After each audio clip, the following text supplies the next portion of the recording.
My name is Claire Morgan, and I was 28 years old when the weight of those words, only here for the money, first pressed itself against my chest like a stone. You'd think that after marrying someone, after standing hand in hand and vowing forever, the people who raised him would at least try to give me the benefit of the doubt. But with my in-laws, it was never that way. I met Daniel when I was 24, just starting to find my footing in the professional world. I had worked hard, really hard through college, juggling part-time jobs, taking night shifts, saving every penny I could to make sure I didn't drown in debt. By the time I graduated, I had secured a stable position in a finance firm, the kind of job that didn't make me rich overnight but gave me the assurance that if I worked smart, if I planned carefully, I could build a life that wasn't constantly teetering on the edge of collapse. Daniel was charming in ways I wasn't used to. He was kind, funny, always the one to notice when I seemed overwhelmed, always the one to pull me back into the moment when I got lost in my endless to-do lists. He worked in architecture, creative, passionate about design, but not the most financially stable career in the early years. It didn't matter to me. I wasn't looking for someone's wallet. I was looking for someone's heart. And with him, I thought I had found it. The first time I met his parents, though, there was a chill in the air I couldn't quite place. His mother, elegant and sharp-tongued, smiled in a way that felt rehearsed. His father, quiet but judgmental, asked questions that were less about knowing me and more about measuring me. "What does your family do?" he asked, eyes narrowing slightly when I admitted my parents were schoolteachers. "Oh," he said, as though the word itself carried a dismissal. I brushed it off then. Not every family is warm from the start, I told myself. Maybe they just needed time to see who I really was. But time didn't soften them. If anything, it hardened their view of me. Every family dinner was a gauntlet of subtle jabs. "Claire, you must love how Daniel spoils you," his mother would say, even though it was me covering most of our rent. "Architecture doesn't always pay well in the beginning, but I'm sure Claire likes the finer things," his father would add, smirking as though he'd uncovered some hidden truth. Daniel tried to defend me at first, but he was always torn. He wanted to please his parents, wanted their approval, and so his voice often faltered when it came to standing firmly beside me. That silence hurt more than their words. Behind closed doors, though, I was the one managing our finances. Daniel's projects were sporadic, payments delayed. There were months when his income was barely enough to cover his student loan payments, let alone groceries, utilities, or the looming mortgage his parents had insisted he take on after helping him find a house. They had pitched in for the down payment, but every monthly payment afterward? That was me. I cut corners, skipped vacations, took on extra freelance work at night, all so that our house, didn't fall into foreclosure. But his parents never saw that. They never asked. They had written a script in their heads, and in it, I was the woman bleeding their son dry. One evening, I remember sitting at that long mahogany dining table in their pristine home. His mother poured herself a glass of wine, looked me dead in the eye, and said, "I just hope you're with Daniel for the right reasons. Some women see potential and exploit it." I felt my stomach twist. Daniel shifted uncomfortably beside me, muttering, "Mom, that's not fair." But his voice was too soft to cut through the sting. I wanted to scream, to tell her that while she was sipping her expensive Chardonnay, I was the one clocking late hours to make sure the bank didn't come knocking on her son's door. But I swallowed it. I always swallowed it, because I told myself the truth didn't need to be shouted. It would show itself eventually. Still, the weight of their judgment pressed heavier and heavier. Every smile I forced, every fake laugh at their jokes, chipped away at me. I began to wonder if Daniel saw it too. Did he, deep down, believe what they believed? Did he think I was only there because of what he might someday provide? The nights I lay awake staring at the ceiling, those questions echoed louder than their words. And yet, every morning, I still got up, went to work, and made sure the bills were paid. Not for them, but for us, for the life I believed Daniel and I were building together. But betrayal doesn't always come in one explosive moment. Sometimes it's a slow leak, a drip of poison that you don't notice until it's too late. And as the months went on, that poison seeped deeper, not just into my relationship with his parents, but into my marriage itself. Because one night, when Daniel came home late, I overheard something that made my blood run cold. A phone call, his mother's voice faint through the speaker, and Daniel's words, hesitant, tired. "I know, Mom. I just don't want her to think I can't provide. But, yeah, she does cover most of it." My heart clenched. He had told them. Not only told them, but in a way that made me sound like I was pitying him, like I was keeping score. He had stripped away the sacrifices I made quietly and twisted them into something shameful. That was the night the cracks became fault lines. I wish I could say I confronted Daniel right then, stormed into the living room, demanded answers. But I didn't. I froze. My body felt heavy, like I was anchored to the spot, while my mind spun out of control. Hearing him confirm to his mother what she had always wanted to believe, without defending me, without giving context, was like being stabbed by someone I had opened my chest to willingly. I remember sitting on the edge of our bed after he hung up the phone, staring at the floor. The silence between us, when he finally walked into the room, was deafening. He didn't even know I had heard him. He smiled tiredly, kissed the top of my head, and mumbled something about being exhausted. But I couldn't sleep that night. I stared at his back, wondering if I was just another burden he carried, another thing he let his parents gossip about behind closed doors. The next morning, over coffee, I tried to keep my voice steady. "Do you ever tell your parents how much I contribute? Or do you just let them think I'm some leech?"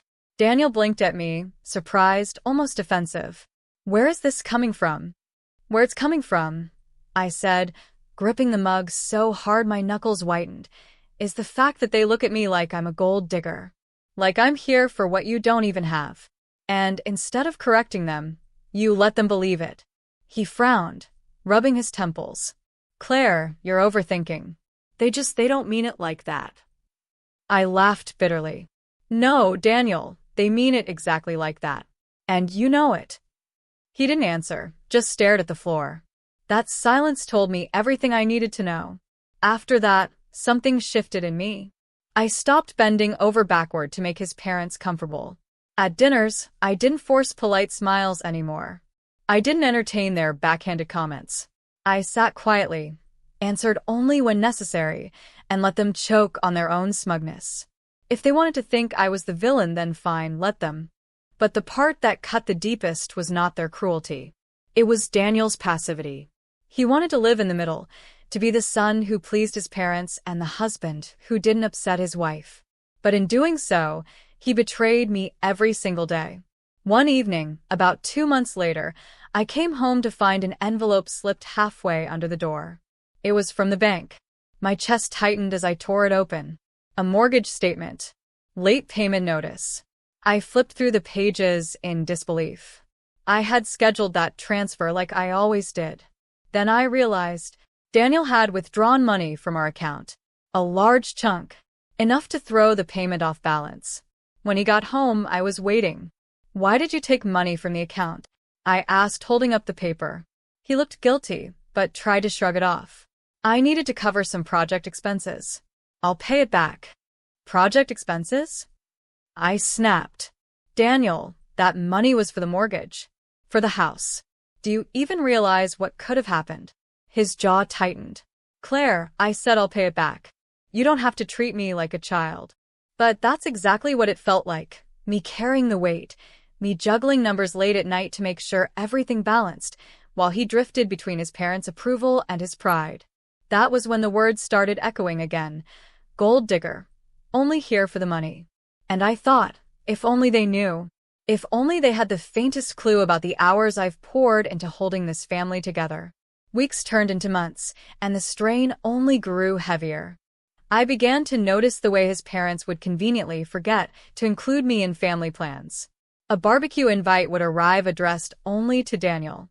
Holiday plans would be whispered about between them when they thought I wasn't listening. And Daniel, would just shrug and say, "You know how they are." But one particular night was burned into my memory. It was his father's birthday dinner. We sat around their glossy dining table, candles flickering, wine glasses clinking. His mother leaned across the table, her smile thin, and said, "Daniel, we're so proud of you. You've done so well for yourself, building a life, buying a home. It must feel good to be the provider." Her eyes darted toward me, sharp, pointed. I waited for him to correct her. To say, "Actually, Mom, Claire's the one who makes sure the mortgage is paid every month." But he didn't. He just smiled, that weak, practiced smile, and nodded. I felt heat rising to my cheeks, my throat tightening. The laughter around the table blurred. The clinking of cutlery became a low roar in my ears. I wanted to stand up, slam my glass down, and shout the truth. But instead, I sat there in silence, feeling invisible in the very marriage I had built with my own 2 hands. Later that night, in the car, I couldn't hold it in anymore. "Why didn't you say anything?" I demanded. Daniel sighed, gripping the steering wheel. "Because it's not worth the fight, Claire. You don't understand. They're set in their ways. Correcting them would just make things worse." I stared at him in disbelief. Worse than this? Worse than sitting there while they treat me like some parasite? He didn't answer. And that silence, oh, that silence became the sound of my heart breaking. After that night, I stopped waiting for him to defend me. I realized something important. People will treat you how you allow them to. And I had allowed his parents to trample over me because I kept hoping Daniel would eventually take my side. But he wouldn't. So I started planning quietly. Not revenge, not yet, but self-preservation. I made sure the mortgage payments came directly from my personal account, not our shared one. I kept records of every payment, every receipt. I even started building a file, a thick folder that proved exactly who had been carrying the weight of that house. Because a part of me knew one day the truth would need to come out. And as much as I hated to admit it, a darker part of me wanted to see the look on their faces when it did. One Sunday afternoon, his mother called me directly. That was unusual. She almost always spoke to Daniel. Her voice was syrupy sweet, but the venom underneath was sharp. "Claire," she said, "I just want to make sure you're taking good care of Daniel. He deserves someone who really values him, not just his stability." I gripped the phone so hard my hand ached. "Stability?" I echoed. "Yes," she said smoothly. "I know architecture isn't easy at first, but Daniel comes from strong roots. He'll always be fine." Some women just see that and attach themselves. It was like being slapped through the receiver. I wanted to laugh, scream, cry, all at once. But instead, I said evenly, "Don't worry, Mrs. Morgan. Daniel has been well taken care of." And I hung up. That night, as Daniel sat sketching at his desk, I pulled out the folder I had been compiling. I ran my hand over the thick stack of papers. The receipts, the bank transfers, the statements. Proof. Not for me. I already knew the truth. But for them. For the day they would finally push too far, and the curtain would be ripped back. Because no matter how long I had to wait, no matter how many dinners I had to sit through in silence, I knew this. One day, they would learn exactly who had been paying for the life they were so proud of. And when they did, it would not be me left ashamed. I remember waking up the morning after that dinner, my body still heavy with the weight of what had been said, like I hadn't slept at all. The words, "only here for the money," kept circling around in my head, repeating themselves in different tones, different variations, almost as if my brain was trying to torture me with the many ways those words could have been intended. Sometimes it sounded like mockery. Other times it was disgust. Then there were moments it turned into pure hatred, and in those moments, my chest ached so hard it felt like I couldn't breathe. I lay there staring at the ceiling, feeling both hollow and strangely sharp at the same time. Hollow because their judgment had carved a hole inside me. Sharp because anger had started filling that hole. Anger I didn't yet know what to do with. Ethan stirred beside me, his arm brushing against mine. For a moment, I almost turned toward him, almost let myself collapse into the safety of his chest, but then the memory of his silence at that dinner came rushing back. He hadn't defended me. He hadn't even said a single word to stop them. "Morning," he muttered groggily, his voice still rough with sleep. "Morning," I replied, my tone clipped. I hated that he noticed. He sat up slowly, rubbing his eyes. "You okay?" he asked. I wanted to scream, "No, I'm not okay, Ethan." Your family basically called me a gold digger in front of you, and you let them. You sat there and let me drown while they laughed and judged. But instead, all I said was, I'm fine. Because I didn't want to fight before work. Because part of me was still afraid of seeming too emotional. Isn't that the stereotype they always love to throw on women? I could already hear them whispering to him. See? She's dramatic. She can't handle criticism. But inside, my thoughts were anything but fine. As I dressed for work that morning, pulling on my fitted navy blazer, the one that made me feel just a little more invincible in the office, I kept thinking about the absurdity of it all. I was the one who worked 60-hour weeks at my firm, who had built my reputation client by client.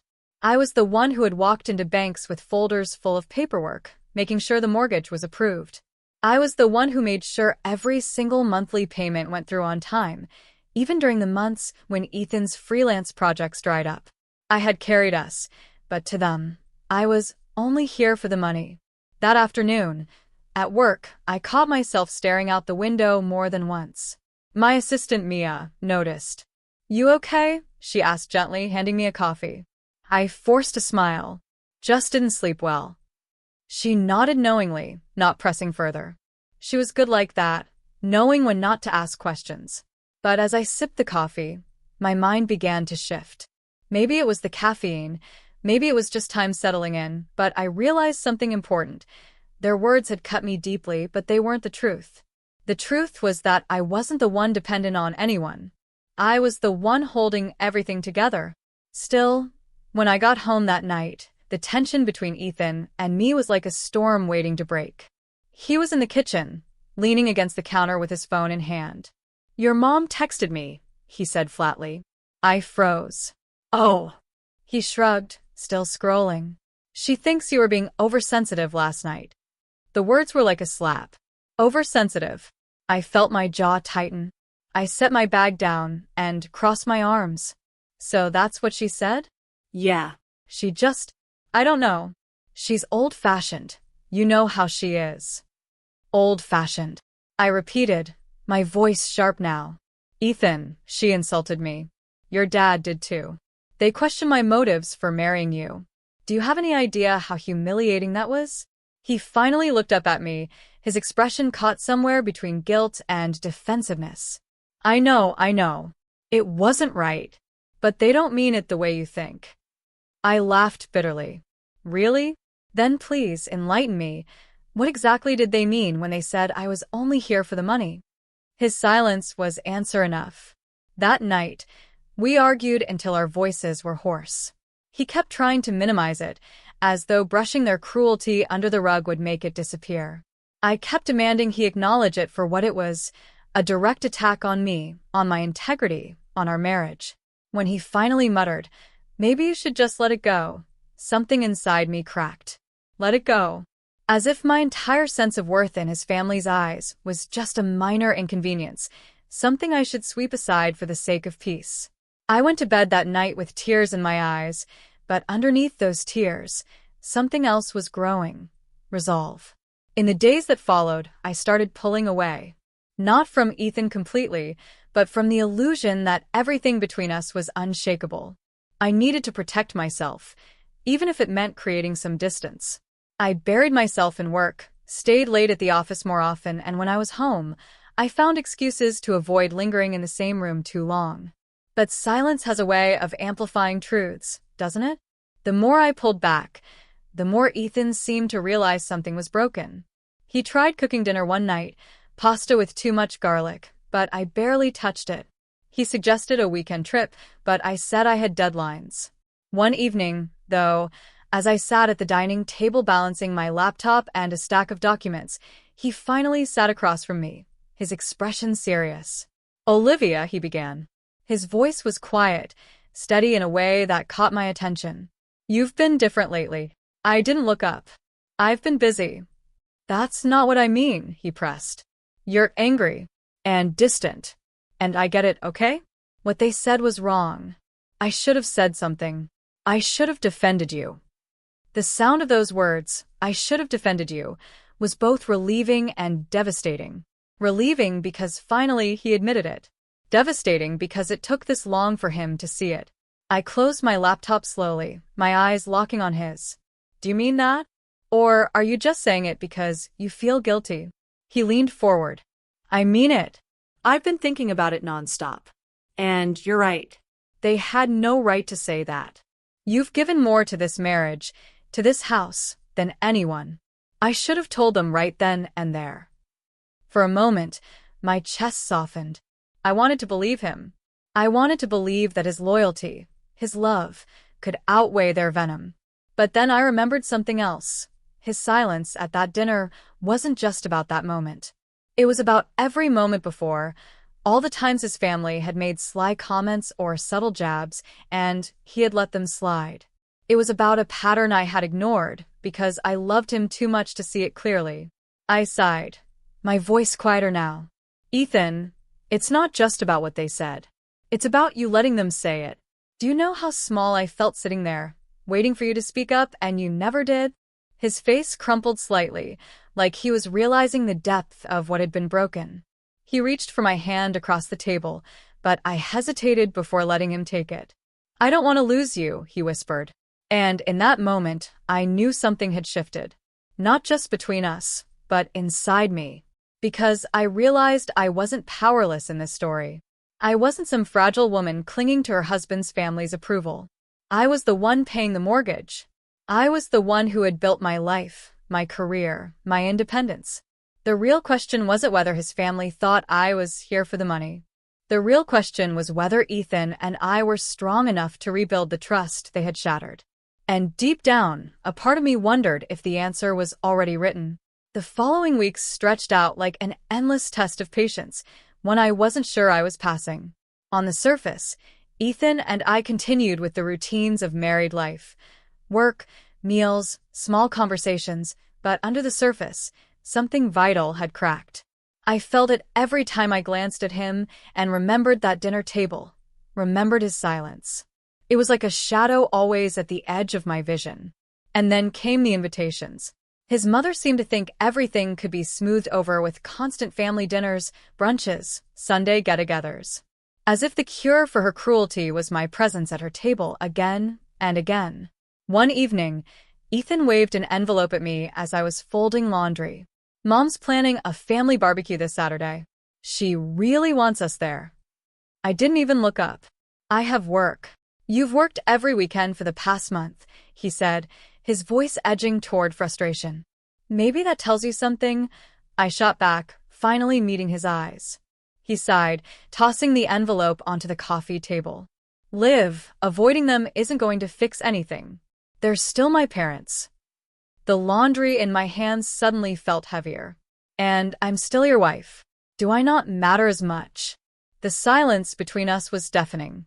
For a moment, I thought he would argue, but instead, he just rubbed his forehead like he was too tired to fight.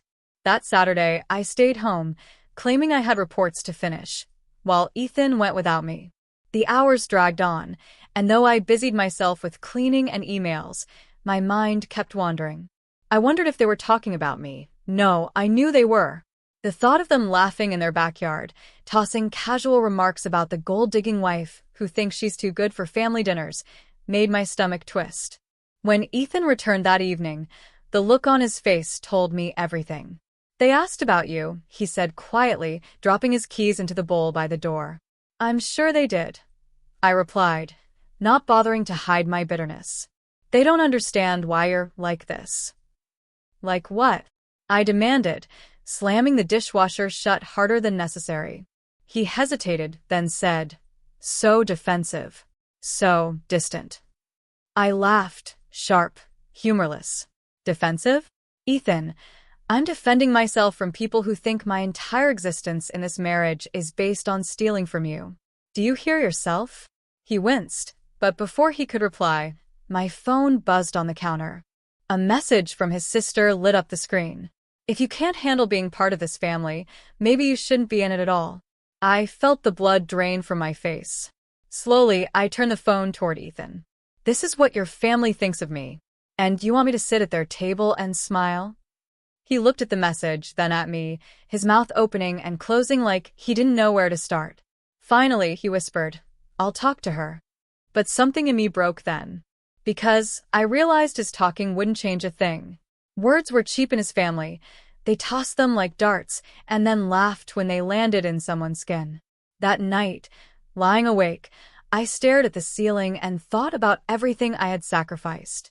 The long nights at the office, the paychecks that went straight into our joint account, the years of pushing myself harder and harder so we could have this house, this life. I thought about the mortgage statements with my name on them, the bank transfers I scheduled, the times I'd cut back on things I wanted just to make sure we never fell behind. And then I thought about them calling me a parasite. The anger that rose in me then wasn't the sharp sting I'd felt before. It was something deeper, steadier, like a fire catching hold in my chest. I realized I didn't want to just endure anymore. I wanted them to know. I wanted them to see, with their own eyes, exactly who was carrying the weight of this marriage, this house, this so-called stability they loved to credit Ethan for. The opportunity came sooner than I expected. 2 weeks later, Ethan's parents invited us again, this time for his father's birthday dinner. I almost said no. Every cell in my body wanted to say no. But then I thought about that message from his sister, about his mother's smug smile, about the way they dismissed me, as if I were disposable. And I decided, no, this time I'd go. When Ethan told me he was relieved I'd agreed, I didn't correct him. I didn't tell him the truth, that I wasn't going to mend fences. I was going to burn down the illusion they'd built about me. That evening, I dressed carefully, not overly glamorous, not too casual, just sharp. A fitted black dress, modest but commanding, paired with a blazer that matched the one I wore to my biggest client presentations. The kind of outfit that said, I'm not here to play small. As we drove to his parents' house, Ethan glanced at me a few times, almost nervously. Thank you for coming, he murmured. I only nodded, keeping my thoughts to myself. Dinner was predictably suffocating. His mother greeted me with a smile too tight. His father's handshake lingered just a second too long, as if testing whether I'd crack under his gaze. The food was good, but the atmosphere was poison. Every word laced with undertones I couldn't ignore. Finally, somewhere between the roast and dessert, his father leaned back and said, So, Olivia, how's work? Still busy, I imagine. The way he said it, like busy was code for something else, made my blood boil. Yes, I said evenly, meeting his eyes. Busy enough that sometimes I wonder how I keep up with the mortgage payments. The table went silent. His sister frowned, his mother's fork froze midair, and Ethan looked at me in alarm. What do you mean? His father asked, his tone sharp now. I set my wine glass down carefully, my heart pounding but my voice steady. I mean that I've been paying the mortgage. Every month. Since the beginning. Out of my salary. Out of the hours I put in at the firm. This house? The one you all love gathering in? It's standing because of me. His sister scoffed. That's not true. Check the bank records, I said calmly. Check the transfers. Every payment has my name on it. Ethan's face was pale, his hands gripping the edge of the table. His parents looked at each other, their smug expressions faltering for the first time. I leaned forward slightly. So the next time you want to call me a gold digger or say I'm only here for the money, maybe remember this. Without me, there wouldn't be a house for you to insult me in. The silence that followed was thick, suffocating. No one moved, no one spoke. And in that silence, for the first time in months, I felt powerful again. I excused myself from the table then, my appetite gone, and walked into the night air outside. The stars above were sharp and cold, but the air in my lungs felt cleaner than it had in weeks. Inside, I heard muffled voices, Ethan's low and urgent, his mother's shrill and defensive, his father's gruff. But I didn't care what they were saying. For once, I had spoken my truth, and they couldn't unhear it. But as I stood on their porch, staring out into the darkness, another truth settled over me. Exposing them had felt good, but it hadn't fixed anything. The fracture in my marriage, the distance growing between Ethan and me, the constant ache of not being believed until I forced them to, those wounds were still raw, still bleeding. And deep down, I knew this was only the beginning. The drive home from that dinner was the longest silence I'd ever endured with Ethan. His knuckles were white against the steering wheel, his jaw clenched so tightly I could hear the faint grind of his teeth. I sat in the passenger seat, staring out the window, replaying the words I had spoken over and over again. Each sentence still rang in my ears, sharp and unapologetic. For the first time in months, I hadn't swallowed my pride, hadn't folded myself smaller to fit into their warped version of me. I had said it, out loud. And yet, beneath the satisfaction, there was a gnawing dread. I knew there would be consequences. When we finally pulled into our driveway, Ethan killed the engine but didn't move. The silence inside the car was suffocating. I couldn't take it anymore. "Say something," I whispered. He exhaled hard through his nose, finally turning to me. "Why didn't you tell me?" His voice wasn't angry, it was hurt, almost betrayed. I blinked. "Tell you what? That I've been paying the mortgage? That I've been keeping this house afloat while your family sat around calling me a gold digger?" "Yes," he said, his tone rising. "That. You made me look like a fool in front of them. Like I didn't even know what was happening in my own house." I stared at him, disbelief flooding my chest. "Ethan, I've been begging you to stand up for me for months. I've been waiting for you to see me. You didn't. So I had to show them. Do you understand what that feels like? To be accused, insulted, dismissed, and the one person who should have had my back sat there in silence." His face crumpled slightly, but he shook his head. I thought things were fine. You never said." "I did." I cut in, my voice cracking. "You just didn't want to hear it." He looked away, his hands tightening on the wheel even though the car was already off. The streetlight outside cast harsh shadows across his profile, making him look older, weary. "I don't know how we fix this," he said finally, his voice low. For the first time since this all began, I didn't rush to reassure him. I didn't reach out, didn't soften my tone, didn't fold myself smaller. "Maybe we don't," I whispered. And with that, I pushed open the car door and went inside, leaving him alone in the dark. The following days were heavy with unspoken words. Ethan moved around the house like a ghost, quieter than usual, more careful with what he said. I buried myself in work, staying late at the office just to avoid the tension at home. At night, we lay side by side in bed, the space between us feeling like a canyon that neither of us dared to cross. And then the letters started coming. The first one arrived in a cream-colored envelope with no return address.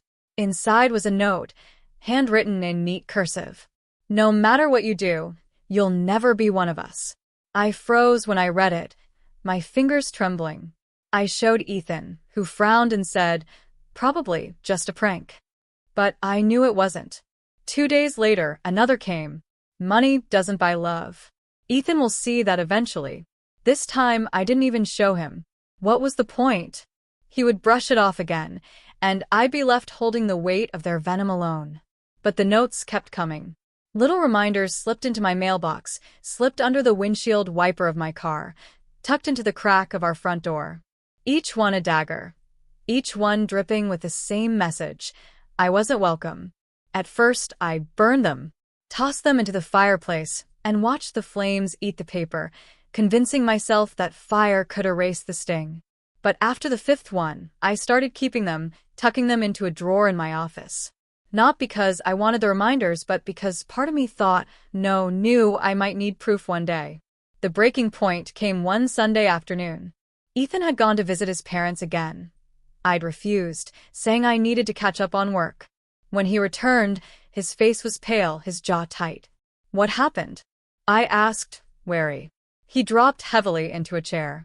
"They said you embarrassed them, that you made them look like freeloaders in their own home." I laughed bitterly. "That's rich." He rubbed his face, groaning. "Olivia, I'm caught in the middle here. I love you, but I love them too. I don't know how to choose."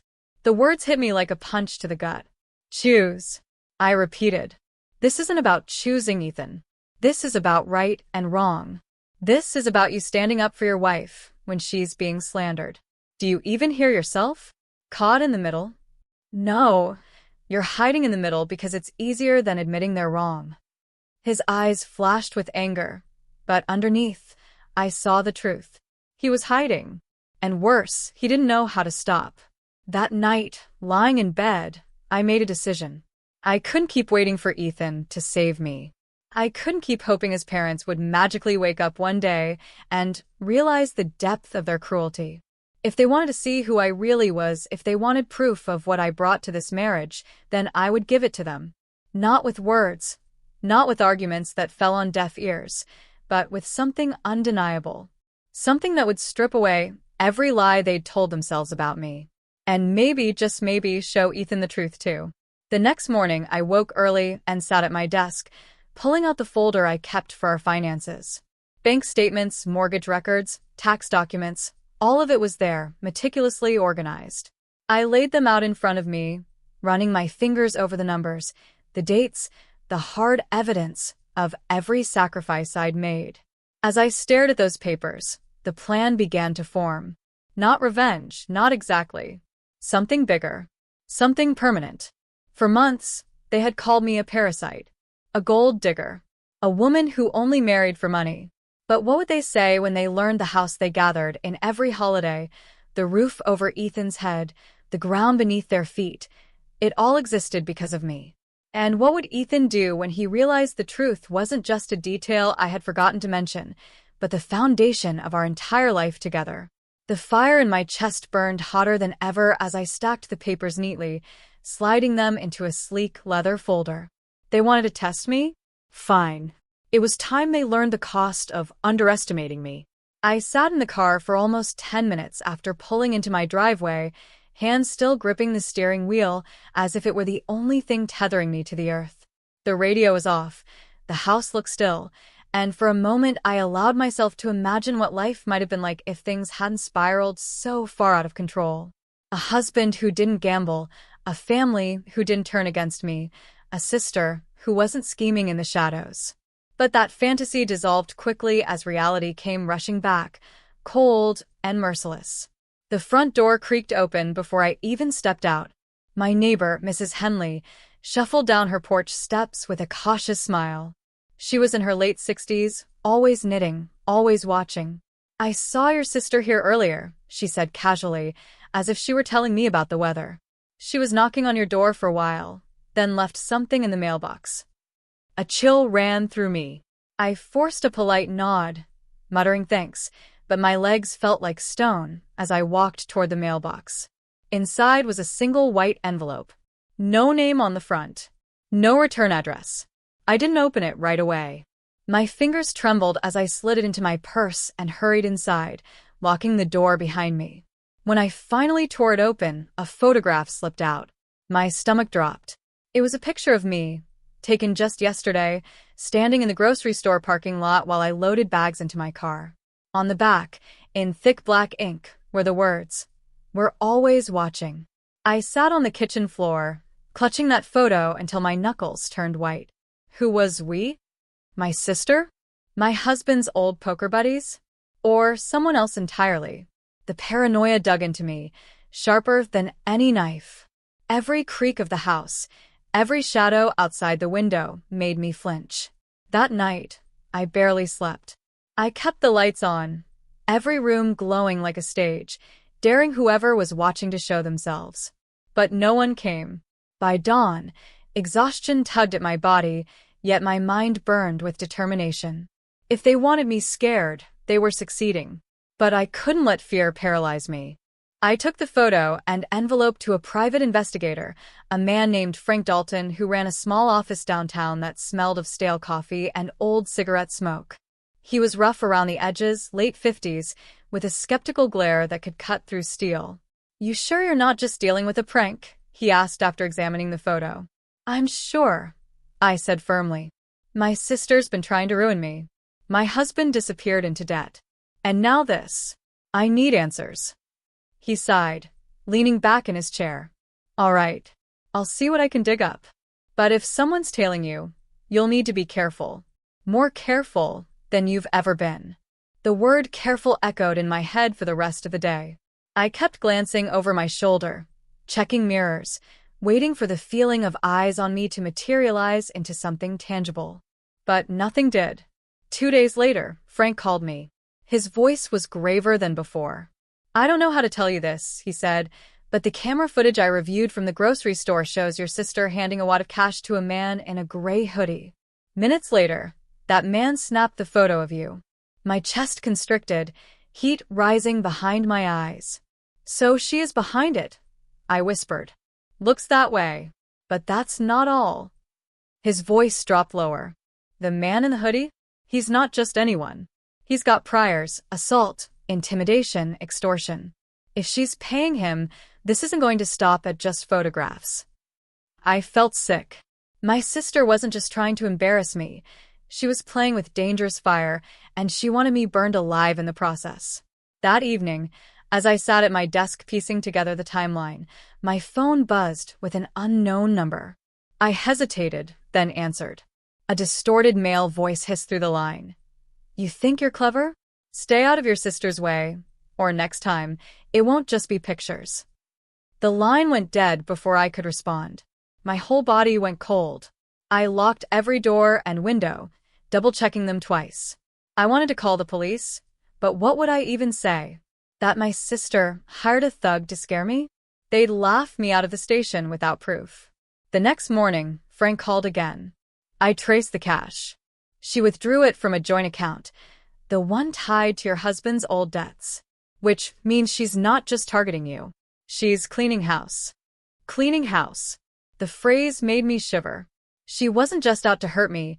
She wanted to erase me entirely from the family's financial picture. My home, my job, my very place in the world gone.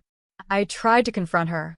I drove to her place, rehearsing a dozen speeches in my head, but when I knocked, no one answered. The blinds were drawn, the driveway empty. Only when I turned to leave did I notice a new security camera mounted above her door, its black lens staring right at me like a watchful eye. By the time I got home, there was another envelope waiting. This time it wasn't a photo, it was a single key. Old, tarnished, with no explanation. Attached was a sticky note. "You'll need this soon." My hands shook as I held it up to the light. A key to what? A locker? A storage unit? A trap? I couldn't tell. But I knew one thing with bone-deep certainty. Whatever door this key opened, it was the next step in my sister's twisted game. And if I turned it in the wrong lock, I might not come back out alive. When the lawyer finished his statement, the silence that filled the room was heavier than anything I had ever experienced. You could practically hear the weight of truth settling onto my in-laws' shoulders, pressing them down into the cushions of their expensive leather chairs. For so long, I had felt like the outsider, the one who needed to justify her worth, to prove again and again that I wasn't just some gold digger looking to enjoy the fruits of someone else's labor. But in that moment, the truth shattered the lie they had been clinging to for years. I wasn't there for the money. I was the money. My father-in-law's jaw clenched, the lines in his face deepening as though carved by shame.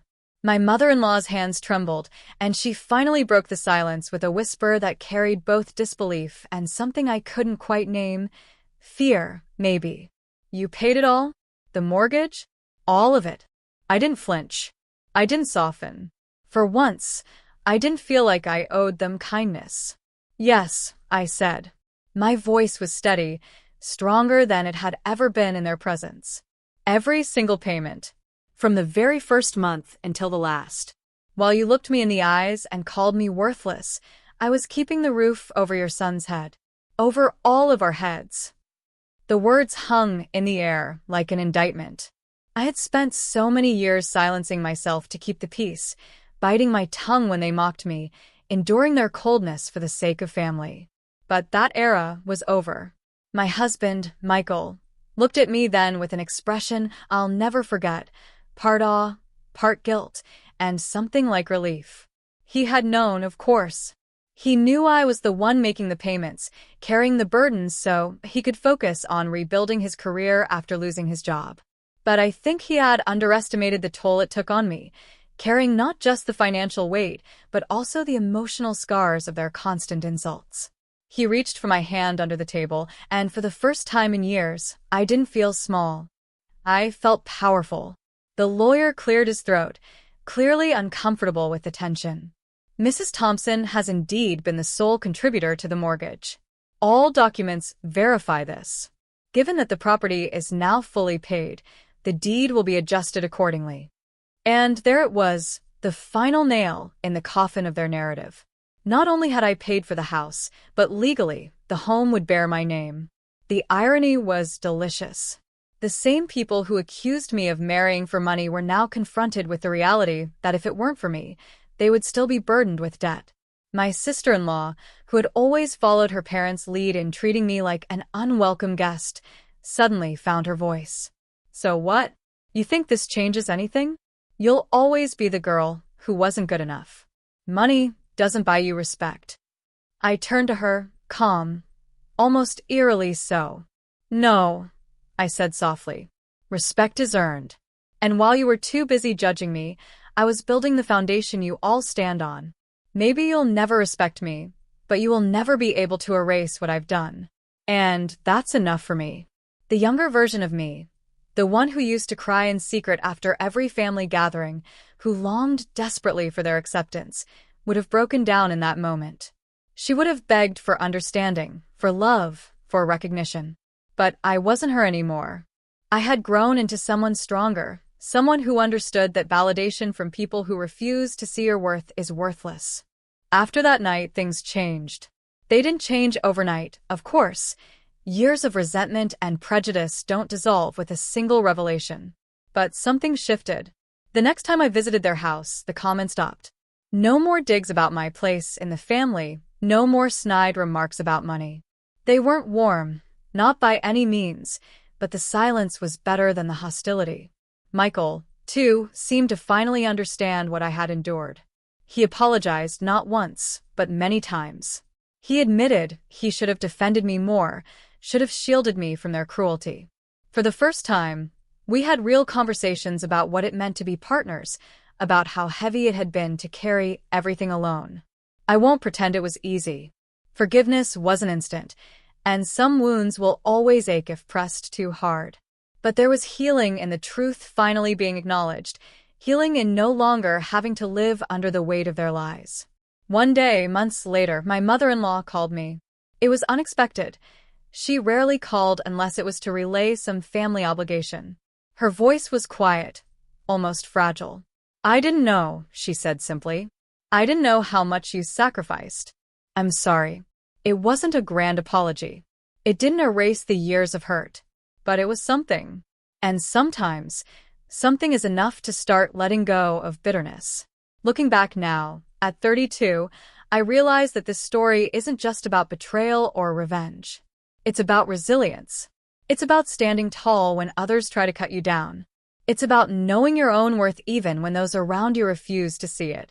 To anyone who has ever been underestimated, mocked, or told you weren't enough, remember this. Your value doesn't come from their approval.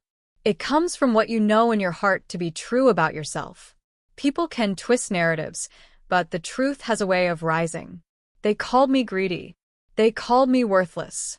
They said I was only here for the money. But in the end, when the papers were signed and the house was ours, it was my name that secured that future. It was my sacrifices that built that home. And I'll never let anyone make me feel small for that again. Because the truth is, I was never there for the money. I was there for love, for family, for the life we were building. But if money was the only language they understood, then fine. Let the truth be written in numbers, payments, and deeds. They wanted to know who paid the price? The answer will forever be me. And that is my story.